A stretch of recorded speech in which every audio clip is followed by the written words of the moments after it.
இந்த மந்திரங்கள் நம்ம இப்போ காளி, வராகி, துர்க்கை, பைரவர் இவங்கெல்லாம் ஜெபம் பண்ணும்போது சில முத்திரைகள் உங்களுக்கு பயன்படுத்தி அந்த தேவைகளை ஆகர்ஷணம் பண்றது.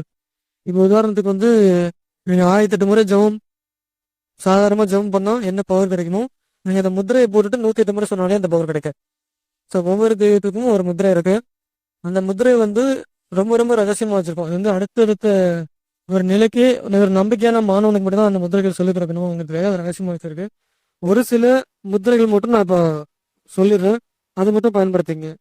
இந்த ஆண் தெய்வங்கள் ஜெபம் பண்றவங்க வந்து லிங்க முத்திரையை யூஸ் பண்ணுங்க எல்லாருமே. பொதுவாக விநாயகர், இல்லை பைரவர், கருப்பண்ணசாமி, இந்த மாதிரி ஆண் தெய்வங்கள் எந்தெந்த தெய்வங்கள் இருக்கோ எல்லாத்துக்குமே லிங்க முத்திரை யூஸ் பண்ணிக்கணும். லிங்க முத்திரை இப்போ லிங்க முத்திரை காட்டுறேன். அது மாதிரி அதுல லிங்க முத்திரை 2 முத்திரை மட்டும் இப்போ கொடுக்குறேன்.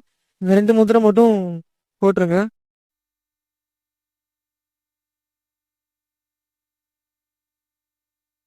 முத்திரை இது ஒரு லிங்க முத்திரை, இது ஒரு லிங்க முத்திரை. இந்த 2 முத்திரையை பண்ணிட்டு இந்த 2 முத்திரையிலையும் நீங்க மந்திரங்கள் ஜெபம் பண்ணும்போது நீங்க 1008 முறை ஜெபம் பண்ணா என்ன பவர் கிடைக்கும்?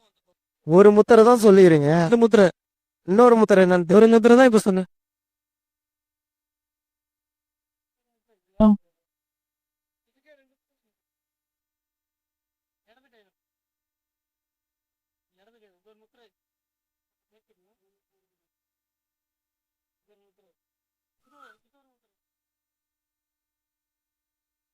இந்த 2 முத்திரை பண்ணிட்டு பண்ணாலே நல்ல.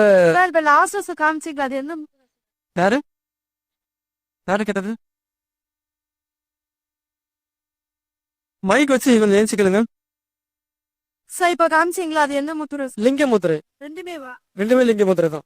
ரெண்டுல எதுவும் யூஸ் பண்ணிக்கலாம். விநாயகருக்கு தனிப்பட்ட முறை நிறைய முத்திரை, கந்த முத்திரை இருக்கு, லட்டுக்கு முத்திரை இருக்கு.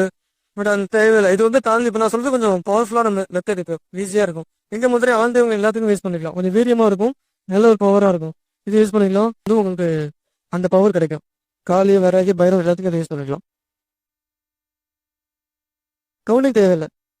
இருங்க இருங்க, எல்லாம் அதுக்குள்ள. ஓகே, டவுட் கேளுங்க. என்ன முத்திரை? அதான் லிங்க முத்திரை வரிசையா நான் சொல்லிடுறேன். அந்த